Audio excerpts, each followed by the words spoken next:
Buenas noches, hermanos, que la paz del Señor sea con cada uno de ustedes. Qué bendición, hermanos, podernos reunir a través de estos medios, a pesar de las circunstancias, a pesar de esta situación tan terrible que está pasando todo el mundo. Pero qué bueno, gloria a Dios, que nos reunimos con el propósito más alto, que es glorificar al Señor, y que es que su palabra corra y pueda ser glorificada. Bendito sea el nombre del Señor. Hoy continuamos con esta enseñanza. Ya estamos en la 18, sobre el anticristo y el hombre de pecado. Y leemos en 2 de Tesalonicenses, capítulo 2, versículo 3, en el nombre del Padre, de nuestro amado Señor y Salvador Jesucristo y de su Santo Espíritu. Nadie os engañe en ninguna manera, porque no vendrá el Señor sin que antes venga la apostasía y se manifieste el hombre de pecado, el hijo de perdición, el cual se opone y se levanta contra todo lo que se llama Dios o es objeto de culto, tanto así que se sienta en el templo de Dios como Dios, haciéndose pasar por Dios. ¿No os acordáis que cuando yo estaba todavía con vosotros os decía esto? Y ahora vosotros sabéis lo que lo detiene, a fin de que a su debido tiempo se manifieste. Padre, te damos gracias, Señor, por una noche más, Señor, que nos permite reunirnos en pos de ti, en pos de tu Espíritu, Señor, en pos de tu palabra, Señor. Te damos gracias por este privilegio que tenemos, Señor, de que aún en medio de estas situaciones, Señor, podamos seguir conectados a través de tu Espíritu, la comunión del Espíritu, en la comunión de tu bendita y eterna palabra. En el nombre de Cristo Jesús te bendecimos, Señor. Amén. Gloria a Dios, hermanos. Estamos mirando de que la palabra es absolutamente contextual, de que si no estamos en el contexto, fácilmente no estamos en la palabra, a pesar de que la leemos, a pesar de que nos grabamos los versículos, a pesar de que muchas veces nos preguntan algo y sabemos cómo dar respuestas en versículos. Si no es contextual, estamos fuera de la palabra. Y es un error, y el Señor dice, erráis, ignorando las Escrituras, y con ellas ignoramos el poder de Dios. ¿Por qué? Porque el Señor no está refiriéndose a que erráis por no saberte de memoria las Escrituras, no. Está hablando en contexto. Erráis por no entender, por no tener luz en las Escrituras, por no tener revelación. La Biblia dice que únicamente los entendidos resplandecerán. Entonces, el error está en no estar fuera del contexto de lo que el Señor nos quiere enseñar. Entonces, erramos ignorando la revelación de Dios, la palabra rema, y como tal ignoramos el poder de Dios. ¿Por qué? Porque se le atribuye a un futuro todo lo que el Señor cumplió a plenitud. Todo lo que la historia afirma y muestra y demuestra a plenitud. Todo lo que la Biblia dice que es la verdad de Dios, que se cumplió. Hay cosas por cumplirse, obvio, solo creemos. Pero erramos al no entender, al ignorar el contexto profético e histórico de la profecía. Entonces, muy importante, porque aquí claramente el Señor está diciendo de que todo depende de una apostasía, todo. Y una apostasía que tenía un contexto, postreros días. Y una apostasía que iba a hacer que se manifestara el hombre de pecado, llamado hijo de perdición, cuerno pequeño, anticristo. Entonces aquí Pablo dice que los tesalonicenses saben qué es lo que lo detiene. Ellos saben, pero al saber qué es lo que lo detiene, saben que está deteniendo qué, porque entonces no conocen sino una parte de la verdad. Saben que detienen y qué, saben qué es lo que lo detiene. O sea, está hablando de un artículo determinado, determinante, no una cosa en el aire. Entonces saben qué es lo que lo detiene y por ende saben qué es lo que detiene. Entonces está hablando del hombre de pecado, que ellos saben qué es lo que lo detiene hace 2000 años. Juan, que ya vimos y que más adelante volvemos a mirar en el contexto, Juan afirma de que el anticristo en 1 Juan 2:18 claramente dice que ya estaba ahí, que por eso sabían que eran los últimos días o el último día, porque ya estaba ahí, estaban muchos anticristos y el espíritu del anticristo. Y dice, por eso sabemos que es el último tiempo. Pero el último tiempo ¿de qué, hermanos? Nuevamente, no estamos redundando en lo mismo, ¿no? Te ve que las enseñanzas son diferentes, pero estamos trayendo a memoria para que entendamos el contexto bíblico, no el contexto que nos han inyectado los diferentes pastores a través de la historia y siguen inyectando, todo para un futuro que el Señor claramente habla en un contexto, como vamos a seguir viendo. Entonces ubica Juan al anticristo en el primer siglo, personas, y habla de que tenemos muchos anticristos. Por eso sabemos que es el último tiempo. ¿Pero el último tiempo de qué? El último tiempo de lo que el ángel Gabriel le dio a Daniel para que profetizara 490 años. Y en esos 490 años era que tenía que venir el Hijo de Dios a cumplir unos propósitos del Padre, y entre los propósitos del Padre era venir a confirmar el pacto con muchos, con el pueblo de Israel, que habían violado el mandamiento de Dios, que se habían divorciado de Dios, y el Señor le dio a los hijos de ellos, les dio una oportunidad para un nuevo pacto en la sangre de Cristo.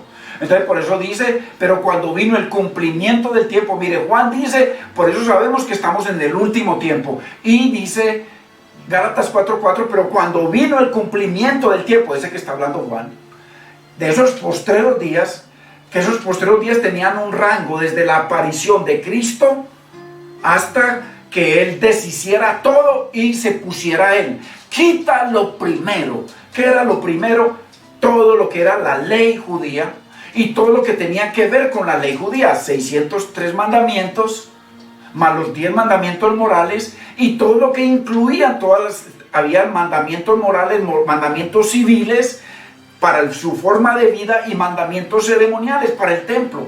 O sea que eso incluía cientos o miles de cosas. Por eso en el mero tabernáculo vemos que Cristo cumplió cientos de profecías. Porque cuando hablaba de las cortinas, hablaba de la cortina blanca de su santidad. Hablaba del color púrpura de su deidad, de su reinado. Hablaba del color blanco de su santidad, del color azul de su palabra. Hablaba de las basas que sostenían, basas de bronce que hablaba de juicio, basas de plata que hablaban de redención, y todo en oro, el arca donde estaban los querubines. Entonces todo eso, usted se pone a sumar, hay cientos de profecías solamente en el tabernáculo que él tenía que cumplir a la perfección. Entonces por eso dice Juan que es el último tiempo, pero viene y dice Pablo en Gálatas que cuando vino, él está hablando ya de lo que sucedió, que cuando vino el cumplimiento del tiempo, Dios envió a su Hijo, nacido de mujer y nacido bajo la ley, porque él vivió bajo la ley y murió bajo la ley, para que redimiese a los que estaban bajo la ley. Entonces él vino a un pueblo que estaba bajo la ley. Usted y yo nunca, los gentiles nunca estuvimos bajo la ley. Entonces se está refiriendo, ya eso nos saca de contexto. Todo lo del futuro, todo lo que somos gentiles, estamos fuera de ese contexto. Fuera. Entonces, para que redimiese a los que estaban bajo la ley, por eso le dijo a la mujer sirofenicia, no vine sino únicamente a las ovejas perdidas de la casa de Israel. Entonces, ahí nos sacaron a nosotros. ¿Y por qué se trajeron esto para el futuro si hoy en día no hay sino gentiles? Lo que hay en el supuesto Israel, que eso fue una patraña que hicieron entre la familia Rothschild, los dueños de la banca mundial, con los de la ONU. ¿Qué cantidad? Mire, el mismo Rockefeller le regaló el edificio. Y ahí donde está la ONU, eso fue regalado por Rockefeller. Todo eso es una mentira, todo es un convenio. Entonces, esto se lo acomodaron de que cuando vino y nació disque la higuera, que volvió a reverdecer la higuera en el año 1948. Sabiendo que eso venía desde años atrás, en el 47 fue que aprobaron eso y lo hicieron efectivo en el 48. Pero ya esa tierra del Medio Oriente ya estaba llena de judíos. Mírenlo en el internet, mírenlo en la historia, llena hasta el alma. Y en un proceso comenzaron a hablar. Por ejemplo, hay un libro que lo escribió Matthew Pellet, o Miko Pellet, que es hijo de Matthew Pellet, que era el hijo de otro Pellet, que fue uno de los que escribió la Constitución en Israel en el año 48, 49. Entonces eso fue un proceso para establecer una nación. Cuando la Biblia habla de que una nación nació en un día, ya lo hemos visto, pero lo quiero volver a repetir para que nos quede, porque nosotros fuimos diseñados para aprender en repetición. La única nación que nació en un día fue la iglesia de Cristo, que nació el día de Pentecostés, con una constitución, con Dios, porque ellos no tenían Dios. Ellos sacaron a Dios, se divorciaron de Dios. Con un rey, con un reino, con unos sacrificios espirituales, con templo, con sacerdocio, con sumo sacerdote, en fin, todo. Entonces, por eso es muy importante que identifiquemos que lo que dice Juan, que es lo mismo que está diciendo Pablo aquí, vosotros sabéis que lo detiene, estamos hablando de hace 2000 años, y Pablo asegura de que hace 2000 años eran los postreros días de qué, nuevamente, de ese pacto, de esos 490 años que les dio el Señor. Y esos 490 años se tenían que cumplir, pero cuando se cumplieran, ojo, esos 490 años vendrían unas consecuencias que terminarían en el año 70. Los 490 años terminarían exactamente, primero un año, después se terminaron 7 años, después 49 años, que fueron 7 semanas, después 483 años, más las 62 semanas, o sea, 69 semanas por 7, 483 años. Todo uno por uno, eso fue corriendo así. Y la última semana dice que Cristo fue bautizado en la 69ª semana, o sea, 7 más 62, 69. Ahí lo dice el verso 26 de Daniel 9. Él fue bautizado ahí comenzó su ministerio. Y ahí cuando comenzó ¿por qué sabemos que ahí fue bautizado? Así no lo diga textualmente, porque él solamente estuvo en la tierra después de que cumplió la edad para ser sacerdote, que eran los 30 años, estuvo en la tierra 3 años y medio. Entonces por eso, en esos últimos 7 años él ya se gastó 3 años y medio, solamente quedaban otros 3 años y medio, que claramente se cumplieron cuando Esteban fue apedreado. Pero de ahí al año 70, que eran 40 años, esas eran las consecuencias de no haber recibido al profeta, que claramente Moisés, el gran líder de Israel, declaró juicio y muerte para los que no aceptaran al profeta. Claramente Jacob profetizó de que cuando él viniera iba a coger el reino, quisieran o no. Entonces habían 2 reinos paralelos. El Señor los permitió hasta el año 70, pero el Señor cumplió a la perfección, como dice en Juan 17, 4 y 5. Estoy haciendo una recopilación, yo te he glorificado en la tierra, he acabado la obra. Y la obra usted puede ir claramente a Isaías 61, puede ir a todo Isaías 53, puede todos los profetas, todo lo que los profetas profetizaron de mí, lo cumplí a la perfección. Se lo dijo a Dios, en la cruz, se lo dijo a Dios, al Padre, en Juan 17, 4 y 5, ahí cuando están en la cena, y también se lo dijo a los dos de Emaús. Insensatos, no era necesario que se cumplieran todas las profecías. En Moisés, 5 libros, en los profetas, el resto de libros, y en los salmos, 150 salmos, que hablaban de mí. Todo lo cumplió. Entonces, él tenía que cumplir las 70 semanas, que eso es una de las enseñanzas, las 70 semanas de Daniel, que vamos a ver si después de que terminamos esto, de pronto empezamos con esa, para que veamos a la perfección cómo él cumplió todo. Y lo demás eran consecuencias de no haber aceptado al profeta, de no haberse sujetado a Ciro, el rey de paz, y de no haberle entregado el trono, porque siguieron gobernando paralelamente dos reinos, como lo hemos visto y como lo vemos usted en la Biblia. Él le dijo a Pilato: sí, yo vine como rey. Tú lo has dicho, pero mi reino no es de este mundo, o sea, un reino espiritual. ¿Por qué? Porque ya no somos nacidos de carne, ni de voluntad de sangre, ni de voluntad de varón, sino de Dios. Es un reino, por eso son sacrificios espirituales. Es una vida transformada. Entonces, dos reinos paralelos: el reino de la carne, el Israel de la carne, la Jerusalén terrenal, la que la Biblia llama Egipto y Sodoma, y la Jerusalén celestial. Claramente les dice: Jerusalén, Jerusalén, que mata a los profetas y apedrea a los que te son enviados. ¿Cuántas veces quise yo arroparos bajo el pacto, como ya lo vimos? Entonces él vino ahorita y no quisiste. Entonces Jerusalén no son las piedras ni es la ciudad. Jerusalén era el pueblo judío. Muy importante que entendamos, porque hay dos Jerusalenes, una de la carne y una espiritual. La que Hebreos capítulo 12, verso 18 en adelante, llama la espiritual. Entonces, la del cielo, la celestial. Por eso dice que estamos escondidos con Cristo en Dios. Por eso dice la Biblia que estamos sentados en lugares celestiales con el Señor. Eso pregúnteselo al Señor, pero Él lo declara. Entonces, muy importante que entendamos de que toda esta película, que el Señor fue el que la ideó, que fue el que la inspiró en la cabeza de 40 hombres, de todo tipo de linajes y cosas raras. Ahí había de todo, reyes, de todo tipo de personas. Que fue el que la inspiró y que realmente al inspirarla fue el que la escribió a través de ellos. ¿Quién más que Dios mismo la puede interpretar? ¿Y cómo hacemos cuando no entendemos algo? Preguntárselo a Dios. ¿Y dónde? En la misma Biblia. Y para eso hay que excavar y ahondar, escudriñar, como los de Berea. Entonces no esperemos, hermano, consultando a aquel, usted consulta a uno, le da una idea, consulta a aquel, y cuando usted junta todo, es una mezcolanza de ideas y de interpretaciones privadas que la Biblia lo prohíbe. Que la Biblia no es de interpretación privada, sino revelada por Dios. ¿Y dónde la revela Dios? En su misma Biblia. Hermanos, claro. Entonces, contexto de todo esto: un pacto que violaron, un divorcio que hubo, y el Señor vino a casar a los hijos de esos que se divorciaron de Yahweh, porque era con ellos. Con nosotros no había ningún pacto, cero.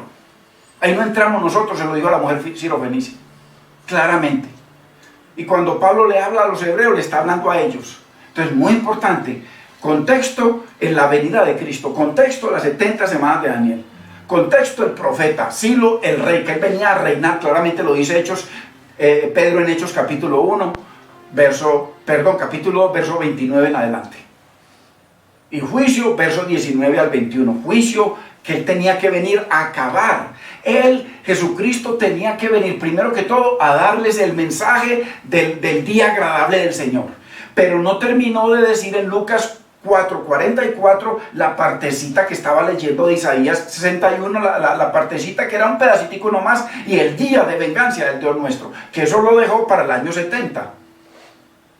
Entonces el Señor claramente vino con ese doble propósito. El evangelio, hermano y hermana, por favor escúchelo, a lo mejor si no lo ha escuchado, el Evangelio incluía las buenas nuevas de salvación e incluía el juicio y la venganza y la retribución del Dios nuestro.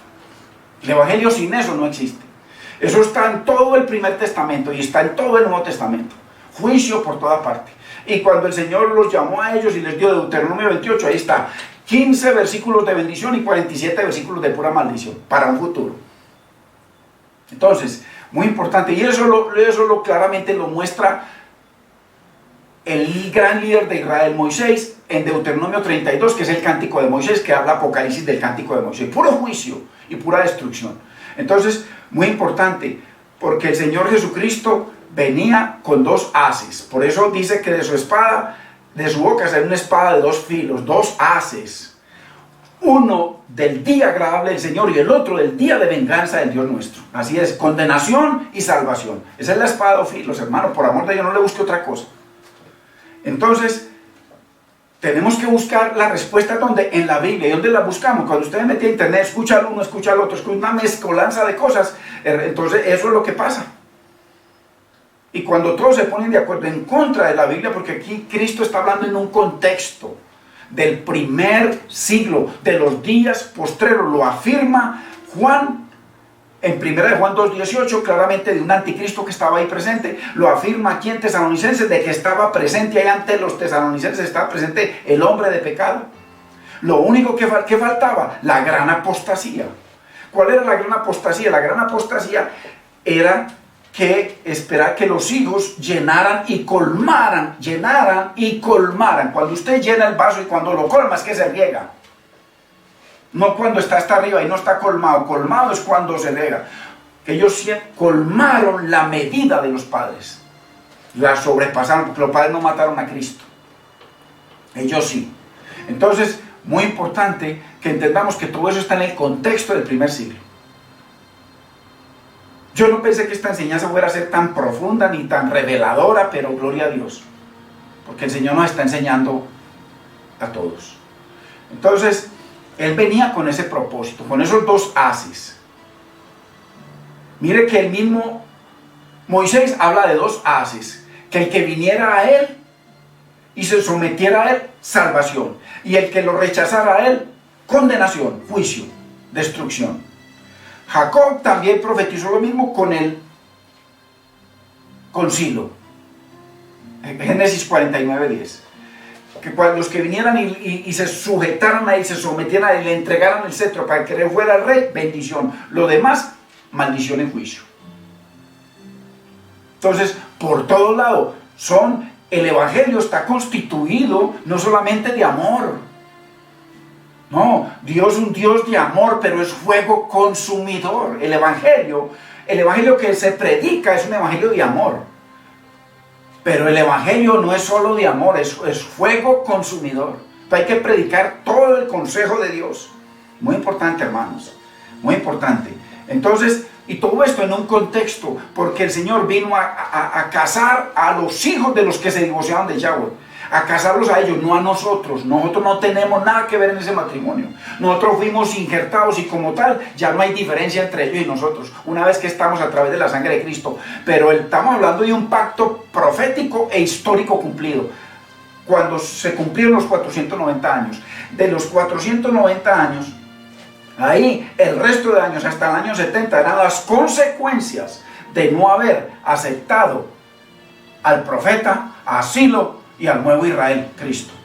Isaías 49:3. Entonces, muy importante, porque teniendo esto claro, hermanos, no sé para dónde se van a llevar la gran tribulación, que dependía de la gran apostasía, porque dice claramente, ahí lo dice claramente, hermano, lo quiero volver a leer. Muy importante. Dice,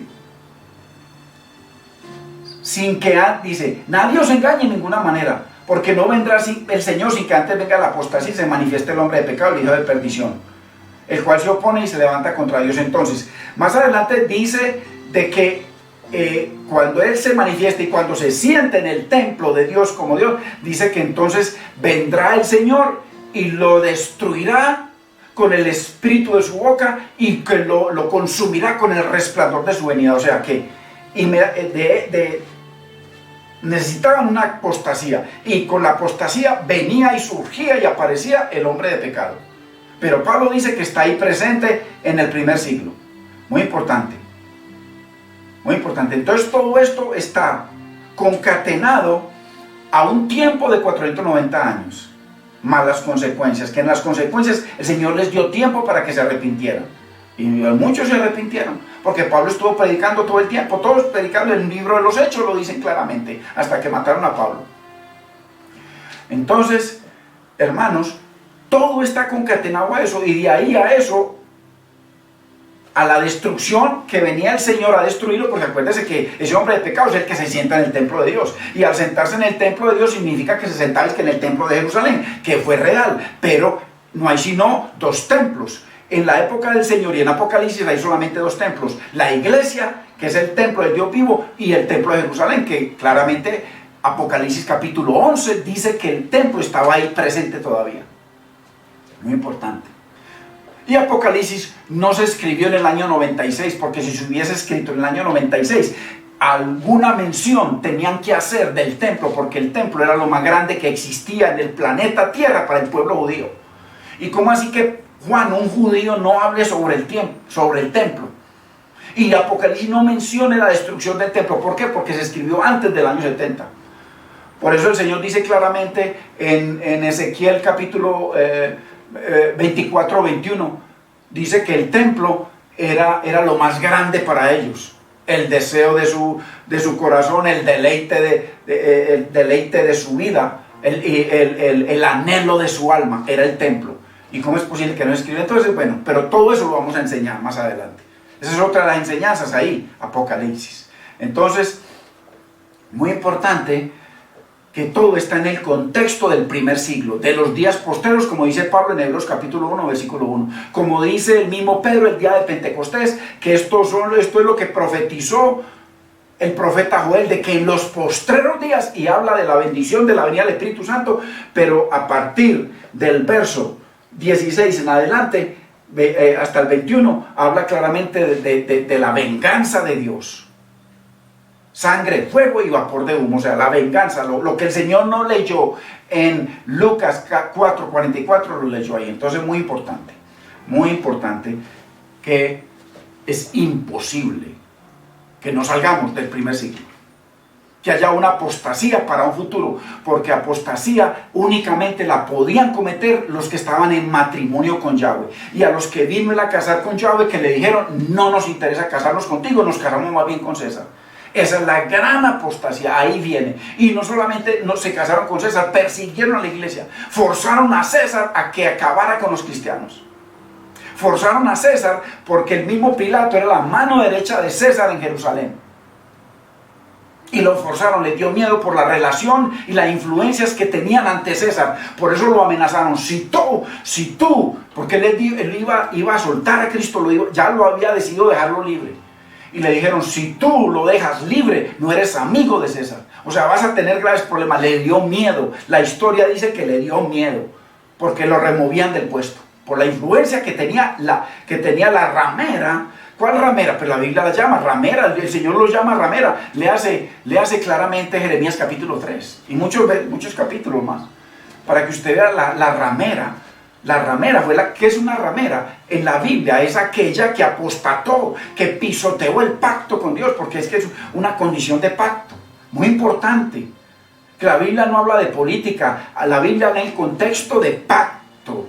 Lo que se violó fue un pacto, lo que vino a establecer el Señor fue un nuevo pacto, que fue lo que profetizó el Señor, el Padre, en Isaías 31, 31, 33. Entonces lo que vino fue a casarlos nuevamente en pacto con Dios. Cuando Él le dijo: cuántas veces he querido casaros conmigo nuevamente, y no quisiste. Pero casaros ¿cómo? Arroparos con la mano, imposible. Es una figura literaria que está usando el Señor, simplemente en pacto, volverlos a encerrar en pacto con Yahweh, matrimonio con Yahweh. Y eso únicamente lo podían hacer los judíos, no nosotros, nunca. Nosotros fuimos injertados.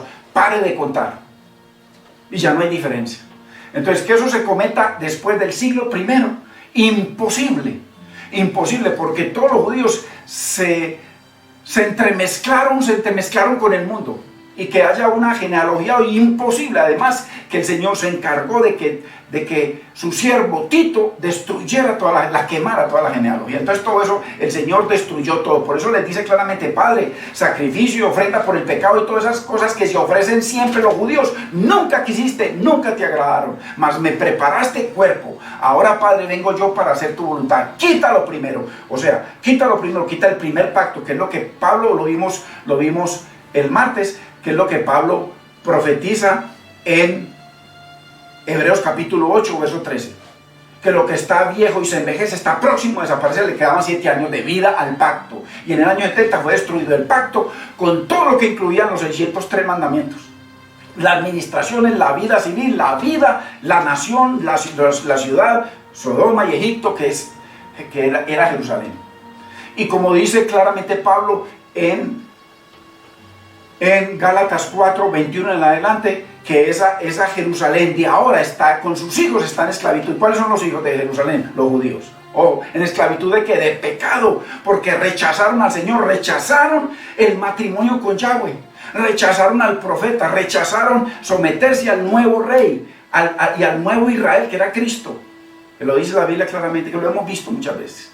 Entonces, muy importante, hermanos, en ese contexto, si usted no ha entendido esto, que el Señor nos ayude a que lo vaya entendiendo. Porque esto no es nada forzado, es la Biblia, lo que estamos hablando es la Biblia, y le puedo mostrar verso por verso. Pero si estamos hablando de que vamos a tener muchísimas enseñanzas, habría que multiplicarlos y me pongo a leer cada verso. Pero aquí los voy anunciando. A veces me equivoco, a veces digo, por decir Lucas 4:44, digo Lucas 4:24, porque somos así, muy limitados, faltos de memoria. Pero usted lo sabe, ahí está. Cuando se dice el versículo, usted sabe, no necesitamos el número. Aunque qué bueno saber el número, para ese no olvida. Usted me disculpa por eso.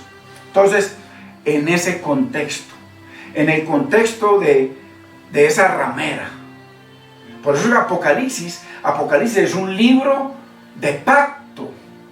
Ahí está hablando de pacto. Por eso es que creo que es en el capítulo 5 donde el Señor dice que se sienta en su trono. ¿Por qué? Porque hay un juicio. Y de ahí para adelante todo es juicio. Ahí habla de 2 mujeres. Como también Gálatas 4:21 en adelante habla del pacto de 2 mujeres. Agar, ¿cierto? Que es una, que es la Jerusalén vieja, e Isaac, que es la Jerusalén espiritual, la celestial. La que se casó de nuevo en pacto de matrimonio con Yahweh cuando vino el que los vino a casar después de 483 años. Fue bautizado, comenzó su ministerio, duró 3 años y medio, y ahí entonces él cumplió todo y se lo dijo al Padre. Hasta allá en el mismo instante de morir se lo dijo: consumado es. Es muy importante, hermano, que hemos hecho a Cristo mentiroso. Por eso es tan importante entender cuando dice así: erráis, Mateo 22:29, erráis, ignorando las Escrituras. Y al ignorar las Escrituras, ojo, no saber versículos, porque eso usted le predica a la gente en la calle y saben versículos y lo sacan a usted de taquito. No, eso no sirve para nada. Porque saber versículos descontextualizados, y que como están descontextualizados no hay rema, y como no hay rema no hay poder. Por eso dice: erráis, ignorando las Escrituras y el poder que hay ahí, el poder de Dios y el poder de que Cristo vino y no es un mentiroso. Él cumplió todo a la perfección, todo. Por eso para hoy en día, de que una gran tribulación y que de una abominación desoladora y que se sienten en un templo de Dios hecho por unos barbados, mano, qué tontería más grande, Dios mío. Eso lo cree casi toda la iglesia del planeta Tierra, porque eso se sigue enseñando en cada púlpito. Aquí somos poquitos. Ojalá que el Señor permita que su palabra corra y sea glorificada. Yo hago lo que me toca. Pablo dijo: ay de mí si no lo hago. Esto no es mi prioridad, hermanos. No es mi prioridad. Sino que ay de mí si no lo hago. Es el llamado, ya me toca hacerlo, gloria a Dios. Y lo hago con mucho amor y mucho cariño. Entonces, ese es el contexto, hermanos. Insisto, porque ese es el contexto. ¿Cómo es posible, Dios mío, que la misma generación, esa generación del primer siglo, le dice al Señor, cuando el Señor les dice El Señor viene y les entrega la viña, les entrega todo. Viene el Señor, le matan a sus profetas, le matan a sus discípulos, le matan a sus apóstoles. Después dice, voy a enviar a mi hijo. Y dice, respetarán a mi hijo. Y lo mataron. Entonces dice, ¿qué creen ustedes judíos que le hará el Señor a esa gente? Dice, a los maldicen ellos, los mismos judíos, los mismos fariseos. Y los escribas dicen, a los malditos destruirá. Ojo. Pero eso lo niegan la mayoría de los pastores hoy en día, que eso lo llevan para un futuro. A los malditos destruirá, que eso ocurrió perfectamente en el año 70. Ojo. Y entregará su viña, su reino a otro pueblo, que los frutos que corresponden. ¿A quién le entregó a partir del año 70? ¿Qué es la iglesia de Dios? Gentil, totalmente. Y uno que otro por ahí que se va metiendo de los judíos. Gentil. Le entregó el reino a los gentiles. ¿Por qué? Porque el Señor había profetizado que os pondré a celos con un pueblo que no es mi pueblo. Desde Oseas. ¿Por qué? Porque ellos iban a rechazar al Señor. Entonces, muy importante, hermano. Todo eso tuvo un cumplimiento. Entonces, todo lo que vamos a ver, todos esos 16 o más principios, vamos a ver que todos están en la misma línea. ¿Cuál línea? Lo que la palabra enseña y explica y traduce e interpreta. Y vamos a dejar por fuera lo que el hombre ha traducido y sigue interpretando. Muy importante, hermanos. Entonces, muy importante. Ese es el contexto, no hay otro. No hay otro. Si usted tiene sus pastores o sus maestros, mándeme, por favor, mándeme, o me llama y me manda y para revisarlo por la palabra. Y si estamos equivocados en algo, pues le pedimos perdón al Señor y lo decimos públicamente. Pero aquí estamos viendo verso por verso. Por eso fue que el Señor les dijo claramente en Hebreos capítulo 10, Padre, me mandaste a mí a cumplir todo eso y para eso me preparaste un cuerpo a través de María, una mujer judía, piadosa. Y nací a través de ella. Y vine a hacer tu voluntad. Por eso, quita lo primero, porque nada de esto que han hecho ellos desde que les entregaste la ley en el monte Sinaí nunca te agradó jamás. Ni las expiaciones, ni los sacrificios, ni las abluciones, nada te agradó. Por eso, Padre, quita lo primero y establece a mí que soy lo postrero. Ojo, postreros días, lo postrero, él tenía que cumplir ahí. Y a partir del año 70 a plenitud se cumplió cuando él murió y resucitó a perfección, quedó como rey, subió, le fue entregado dominio, gloria y reino, bajó en la tarde y se encontró con los discípulos y les dice, toda potestad me es dada en el cielo y en la tierra, lo visible y lo invisible, toda potestad. Rey, aunque digan que va a haber un milenio por allá no sé cuándo, que solamente se pueden pegar de un solo pedacito del capítulo 20, hermano, en toda la Biblia, en los 66 libros, en los miles y miles de versículos, solamente se pueden pegar de ahí para decirle que hay un rey futuro. Él es rey. Él le dijo que el reino está dentro de nosotros, hermano. Él sigue reinando desde el cielo. Entonces, pero bueno, eso va a ser otra de las enseñanzas, así que no tenemos afán, no hay problema. Ahí se va a demostrar todo así como esto, miren, para niños. Porque es que esto realmente, como lo estamos viendo, el que no entienda esto, hermano, es que tiene su corazón muy enamorado del Israel del desierto, muy enamorado, que la mayoría de la gente está así. Por eso es que los ponen a orar por la paz de Jerusalén. Y el Señor les dice en Lucas, hermano, oh Israel, si tuvieses sabido lo que era para tu paz, ahora está escondido de vuestros ojos. ¿Qué es lo que era para su paz? Él. ¿Por qué entonces la gente sigue orando por la paz de Jerusalén? Si Él les dice en Lucas 21 lo que era para su paz, creo que es 30 y tanto. Lo que era, si hubieses sabido lo que era para tu paz, cuando es el mismo equivalente a Mateo 24. Ahora está oculto de vuestros ojos. Y dice, porque vendrán días en que te rodearán y te estrecharán y te destruirán. O sea que si ellos hubieran sabido que Él era la paz, se hubieran acomodado como Pablo, Pedro y los discípulos y todos los que lo recibieron. Y la gente orando es que por la paz de Jerusalén, si ellos desecharon la paz de Jerusalén. Por eso el que profetiza Jacob en Génesis 49:10 es Silo, el Silo significa paz, el de paz. Hermanos, entonces, muy importante porque erráis ignorando la Escritura, orando por lo que Dios dice que no oremos. Si el Señor mismo lo dice en diferentes versículos, ¿cómo nos atrevemos a contrariar cuando el Señor dice que no se puede orar por algo, después no se puede? ¿Por qué? Estamos errando, estamos descontextualizando la palabra del Señor totalmente. Erráis ignorando las Escrituras, o sea, ignorando el contexto, el rema que el Señor quiere enseñar y que solamente Dios lo puede traducir e interpretar en su palabra, y que los maestros y estos grandes que tienen varias carreras teológicas son autoridades mundiales. Cuando lo veo yo digo, uy, Dios mío, ¿cómo permites que tipos tan estudiados y tan orgullosos y tan reconocidos a nivel mundial, y que cuando van les abren las puertas, toda parte, hasta gobiernos, estén en unos errores tan garrafales contra ti y adorando dizque a un Israel por allá, ¿no? Es una nación, como es Nicaragua, como es Colombia, como es Estados Unidos, una nación. Política, no más, política. Todo es político. ¿Cuándo Dios estuvo metido en política, hermano, para que usted diga que eso es de Dios? ¿Cuándo se arrepintieron? ¿Aceptaron al Mesías? ¿Aceptaron su sangre? Hoy, eso no existe. Para que usted diga que sigue orando y es que por la paz de Jerusalén, hermano, arrepiéntase, que está contrariando al Señor. Que el Salmo 22 profetizaba de que orar por la paz de Jerusalén, pero cuando la paz vino, Él les dice, si tan solo hubieses sabido, conocido lo que era para tu paz, yo era tu paz. Cuando lo cargó Simeón al 8º día que lo presentaron María y José, ahí Él lo anunció: paz y bendición para Israel y salvación para las naciones. Pero no lo quisieron. Entonces, ¿cómo va a orar usted para lo que el Señor vino, deshizo todo, no quedó nada, de Israel no quedó nada, de su genealogía no quedó nada, no quedó templo, no quedó ciudad? Lo que hay hoy en día es como lo profetiza Pablo en Gálatas 4, 21 en adelante. Sodoma y Egipto, y Apocalipsis Dios lo llama Babilonia, relación espiritual. Y lo vamos a ver verso por verso, porque Dios lo llama Babilonia. Todo está en la Biblia, todo está en la Biblia.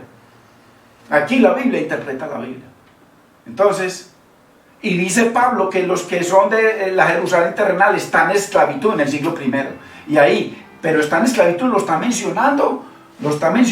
Gálatas fue escrito más o menos en el año 50. Lo está mencionando y le quedaban 20 años. Y a partir de 20 años ya no quedaría nada de eso, nada. Según Flavio Josefo, lo llevaron a la esclavitud y a muchas cosas y lo esparcieron por el mundo y se casaron y se entremezclaron. Y ya hoy en día no hay pura mezclas. Y no hay ni siquiera genealogía. Entonces es muy importante, hermanos. Quiero continuar con la palabra, con lo escrito. Muy importante. Así que en ese contexto, hermanos, insisto, porque está la palabra ahí, cientos de versículos, hermanos, para que no sigamos errando, ignorando la Escritura y acomodándole cosas a la Biblia que la Biblia no lo dice. Entonces, ningún gentil puede cumplir esa apostasía jamás. Así cojamos todos los pastores del planeta Tierra, nos unamos y comencemos a decirle groserías al Señor. No importa. A lo mejor mañana me arrepiento, el Señor me perdona. Esa apostasía llenaba la medida hasta que no hubo ya remedio. Ok, vamos a leer un versículo y continuamos con la palabra. Vamos a leer en Tesalonicenses. Vayamos a Tesalonicenses para que usted lo compruebe una vez más, hermano. Muy importante.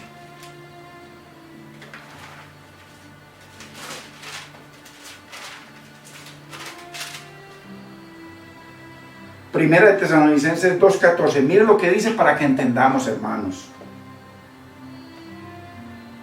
Porque vosotros, hermanos, verso 14, vinisteis a ser imitadores de la iglesia de Dios. Aquí está hablando de la persecución tan terrible que había contra la iglesia de Cristo.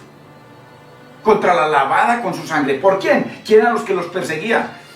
En el siglo I había dos grandes perseguidores a muerte de la iglesia de Cristo, igual a muerte a Cristo, a muerte a sus profetas, a muerte a sus discípulos y apóstoles.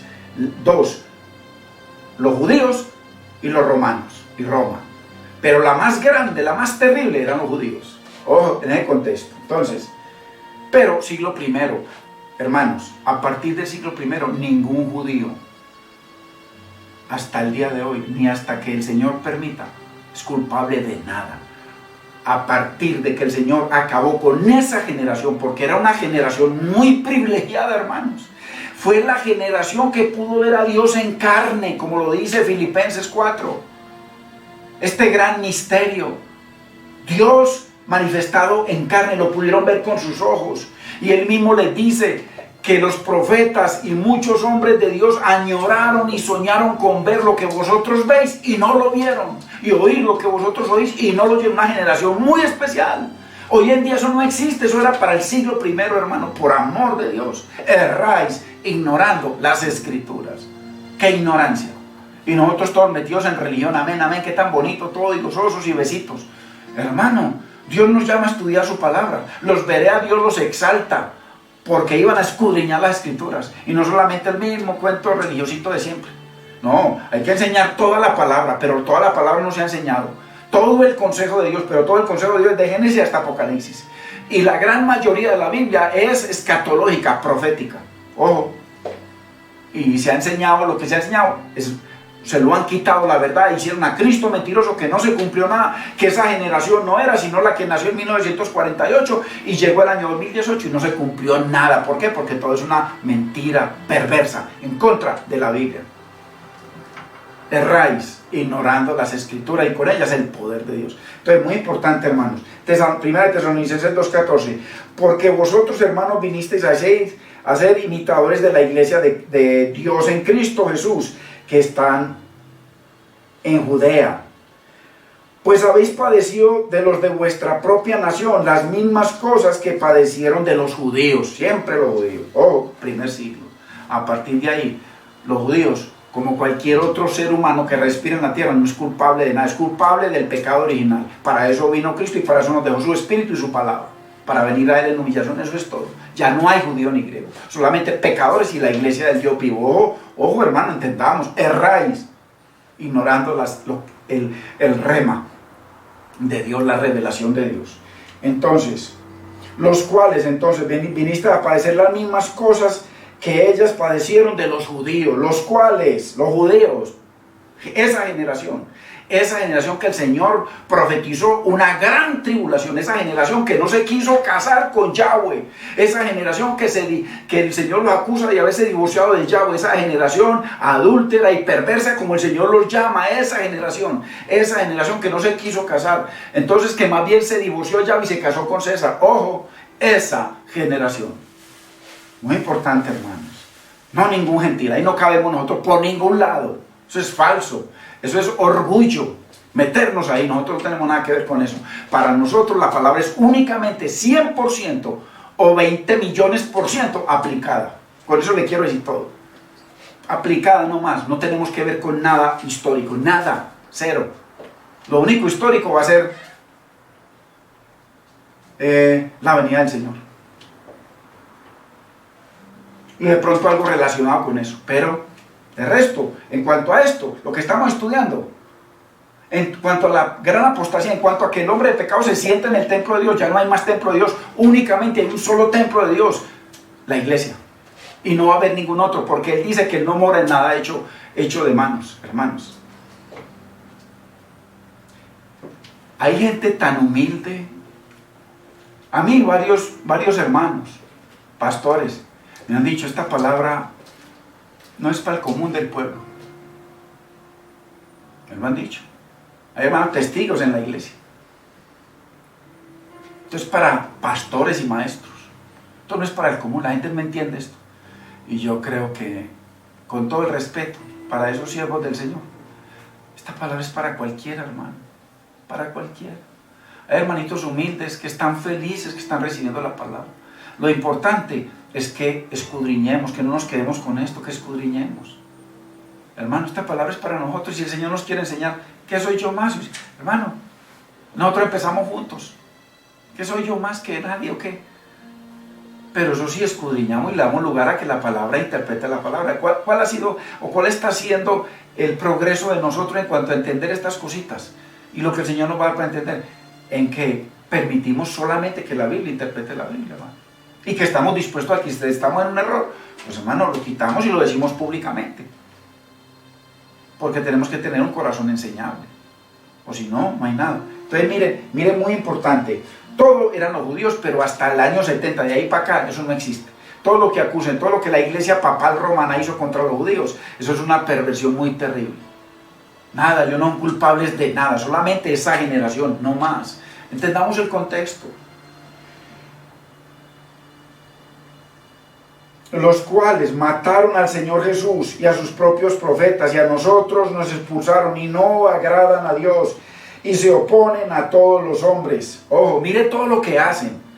Mataron al Señor Jesucristo y a sus propios profetas y no agradan a Dios. Desde el primer testamento el Señor les dice que nunca lo agradaron, que siempre fueron contrarios a Él, se divorciaron de Él. El Señor en su misericordia les da un nuevo pacto para sus hijos. Viene Esteban y Esteban les dice que siempre contristan al Espíritu Santo. Viene Jesucristo y Jesucristo les dice lo mismo.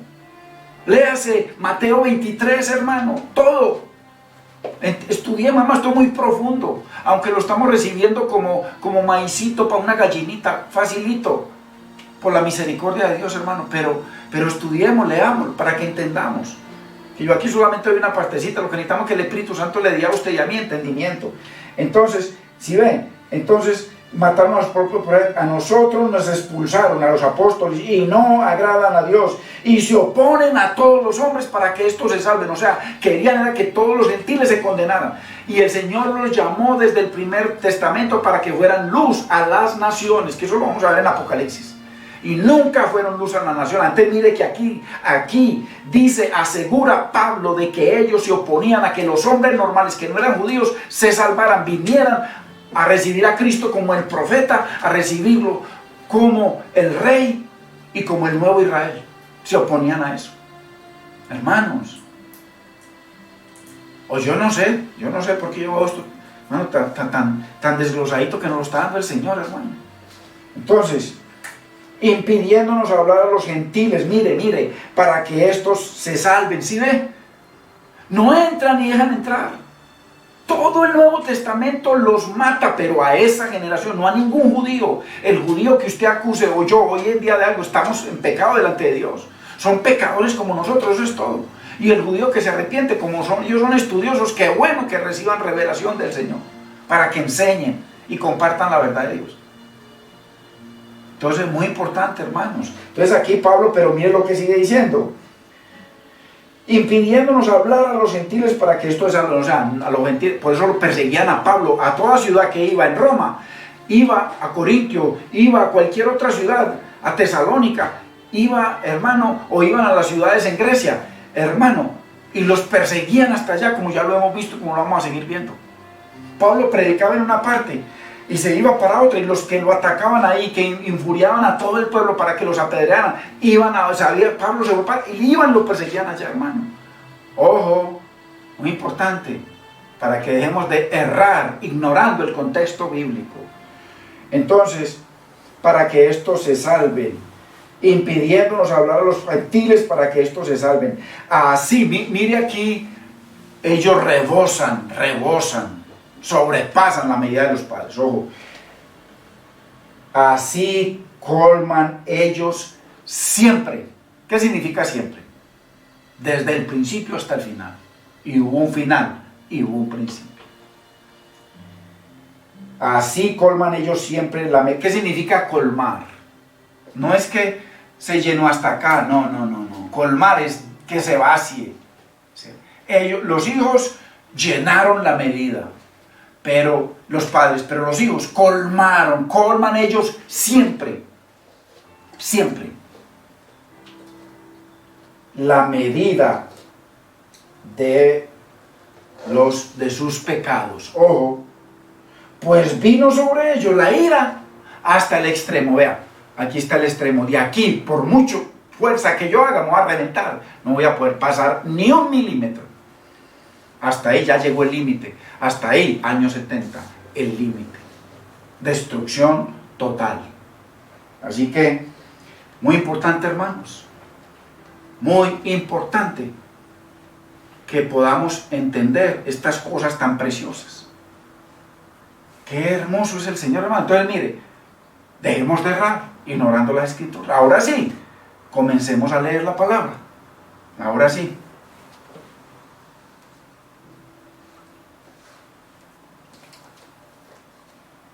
Muy importante. Porque existe una relación perfecta. Perfecta. Lo que vengo hablando. Las últimas 4 enseñanzas. Que nos ubiquemos.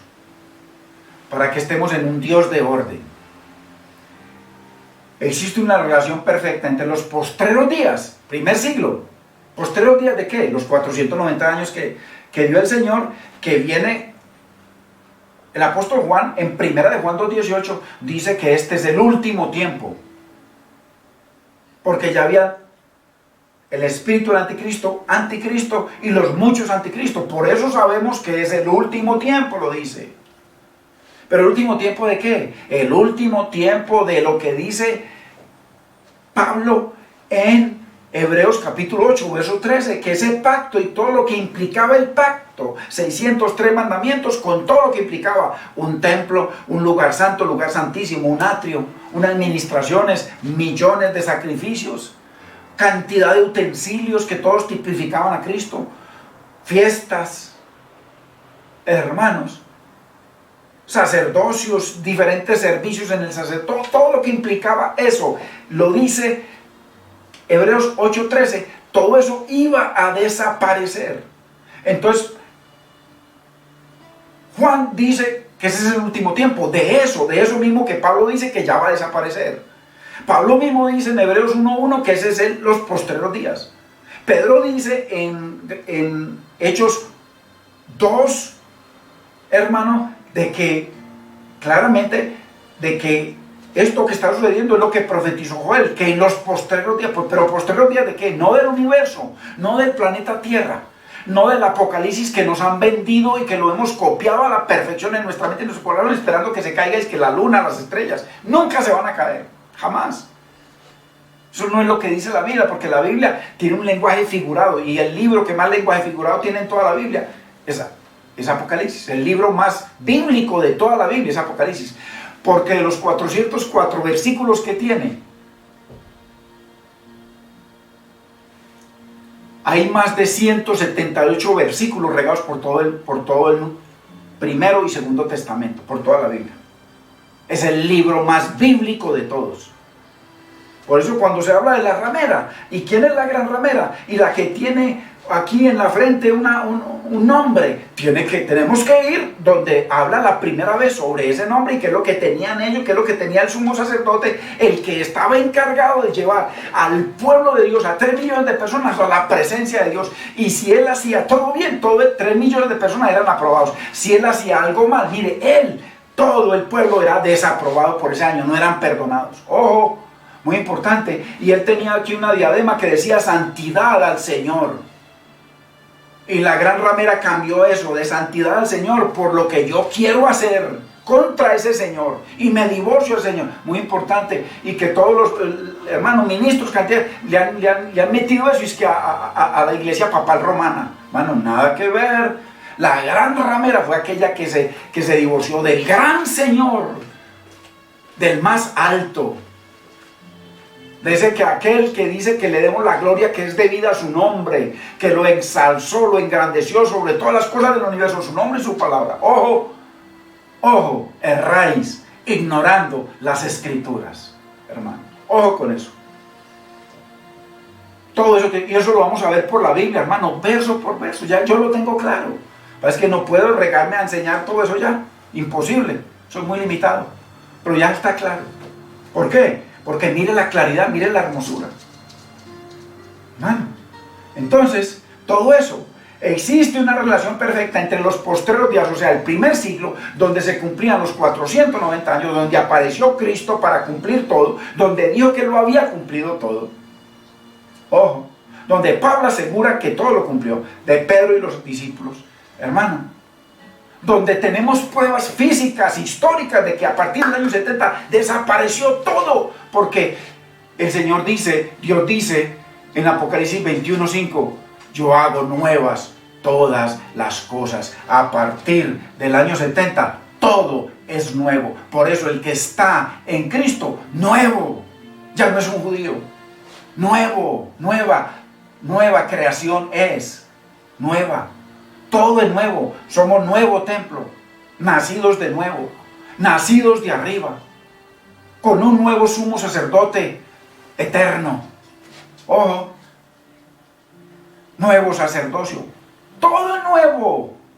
Y lo viejo, como profetizó Pablo en Hebreos 8:13, en el año 70, desapareció eternamente y para siempre, nunca más. Los que lo están levantando y los que lo apoyan y le mandan dinero allá a ese Israel del desierto son los pastores que erran ignorando las escrituras y con ello el poder de Dios. Les da muy buen beneficio, que muchos solamente están por el beneficio. Dios tenga misericordia y ojalá que se arrepientan. Y los que no lo hacen por beneficio y no por ignorancia, que Dios les ayude y les dé el entendimiento. Hermano, es así. Entonces, existe una relación perfecta entre los postreros días y dos Jerusalenes. Dos Jerusalenes, porque hay dos Jerusalenes. El Señor a una le dijo Jerusalén, Jerusalén, pero no le estaba hablando a las casas, ni a las carreteras, ni a los árboles, sino al pueblo. Jerusalén, una vieja Jerusalén. ¿Quién es la vieja Jerusalén? Entonces la gente, la mayoría de la iglesia del planeta Tierra piensa, cuando hablan de la vieja Jerusalén, están pensando de que la vieja de hace tantos años. No, personas, los judíos, esa generación con la que Yahweh vino a casarse, a la que el Señor le dijo nuevamente a la mujer, solamente vengo a esa generación. Muy importante. Y ahí estaba la cúpula, ahí estaba todo lo que representa el hombre de pecado. Y el anticristo, y los anticristos que se rebelaron contra Cristo. No tiene que ver ningún con un diablo que viene a la tierra y se mete con cachos y no sé qué, nada que ver, todo eso es una mentira, porque han torcido la palabra. Entonces, existe una relación perfecta entre los postreros días de ese pacto, postreros días de esa generación, postreros días del judaísmo, postreros días de ese reino, postreros días de ese rey, postreros días de esos sacrificios, de esas fiestas, de todo lo que implicaba esos 603 mandamientos y ese pacto, todos los postreros días. Hay una relación perfecta entre eso y dos Jerusalenes. Una, la que habla Pablo en Hebreos capítulo 12, verso 20 en adelante, o 18 en adelante, y la terrenal, la que está en esclavitud. Gran diferencia. La una es celestial, como dice Pablo en Gálatas 4, 21 en adelante, y la otra es terrenal, que está en esclavitud y que la llama el Señor en Apocalipsis Sodoma, Egipto y Babilonia espiritual. Muy importante. Y gran ramera, ojo, que se lo han acomodado a Roma. Por ahí hay un estudio muy lindo que me encuentro larguísimo sobre Apocalipsis y quién es la gran ramera, y todos se lo acomodan a Roma. Y que las piedras y las piedras preciosas y el color púrpura, el color escarlata o el rojo y el azul, que como visten ellos. Ay, hermano, esperemos a que lo traduzca esta para que usted vea que todo eso era de lo que Dios vistió el templo, el tabernáculo, al sumo sacerdote. Dios mío bendito, ¿dónde metieron a Roma aquí? Si todo esto tenía cumplimiento en los postreros días, en el siglo I, no existía ninguna Roma papal, solamente existía la Roma imperial, el cuarto reino, aquel que el Señor dijo que iba a destruir a todos los reinos, y el último reino que iba a destruir era el que tipificaba los pies a Roma. Que todo eso desapareció, porque estamos hablando de que Él estableció un reino espiritual, ojo, y todo lo demás ya desapareció. Y la Roma papal apareció en cientos de años después. Entonces nada que ver, hermano, pero estudios tan preciosos que convencen al más ignorante y al más estudiado, a cualquiera nos convence. Entonces, dos Jerusalén, una relación perfecta con los postreros días. Dos pactos. Él habla en Gálatas 4, 21. Ya lo leímos, dos pactos. Que los dos pactos tipifican dos mujeres. Y lo voy a dejar aquí, porque esto hay que explicarlo muy bien. Y vamos a leer unos versículos muy preciosos. Así que, dejémoslo aquí. Hermanos, nuevamente, me hace muy feliz saber de que hay personas que se agradan con la palabra del Señor. Que hay personas que están entendiendo y aprendiendo y que se esfuerzan. a la palabra de Dios, al menos en mi concepto, hay que darle la mayor prioridad. Es lo que Dios exaltó y exalzó por encima de todo el universo. Su nombre y su palabra.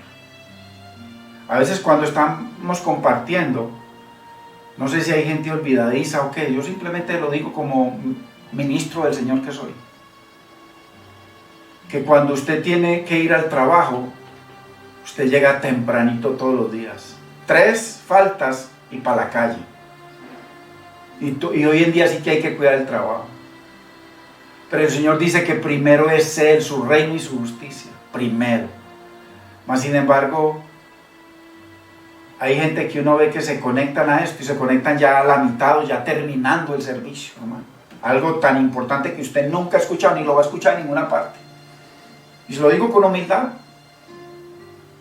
pero con carácter, que es así, que me da celo del Señor.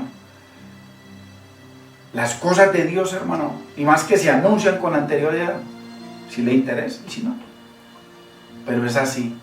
Usted y yo para el trabajo y para las cosas tenemos una cita en la corte, unos pusieron algún problema y entonces nos tocó ir donde el juez, hermano, a tiempo, como sea, cancelamos lo que sea, ya estamos. Una cita con gente importante y ahí mismo, lo primero. Una cita diaria en el trabajo, lo primero. Pero para la palabra, qué triste, por eso las vidas de la gente es como es, hermano. Todo es una relación. Al Señor hay que honrarlo, y más cuando un Dios omnisciente que todo lo sabe. Dios sabe tus pensamientos y los míos. Dios sabe qué tan dedicados estamos a entenderlo y a conocerlo para poderle dar la gloria que es debida a su nombre. Dios lo sabe todo. Entonces no lo podemos engañar. Y es omnipresente, está en todas partes. No lo podemos engañar. Todo lo sabe. Y todo lo puede. Bendito es el nombre del Señor. Padre, te damos gracias, Señor. Bendecimos tu nombre, Señor amado. Dios mío, te doy gracias por esta preciosa noche, por tu preciosa palabra, por la claridad como para niños que nos enseña, Señor. Te doy gracias por cada uno de mis hermanos, Señor amado, que con deseo, con esfuerzo, con necesidad y aún así, Señor, se esfuerzan por conocerte y por entenderte, Dios mío. Señor, yo los bendigo, Señor, y te pido que les des ese deseo, ese anhelo, Señor, de entenderte, de buscarte, Señor, de escudriñarte para poder honrarte, siquiera un poquito de lo que tú te mereces, Señor. Dios mío, gracias te doy por sus vidas, te presento cada una de sus necesidades, Señor, en su economía, Señor, en su trabajo, en su hogar, con sus hijos, Señor, en su salud. Glorifícate, Señor, en cada uno de ellos. En el bendito nombre de Cristo Jesús, yo te bendigo y los bendigo, Señor. Te doy gracias, Señor. Amén. Que la paz del Señor, hermanos, sea con cada uno de ustedes. Señor les guarde.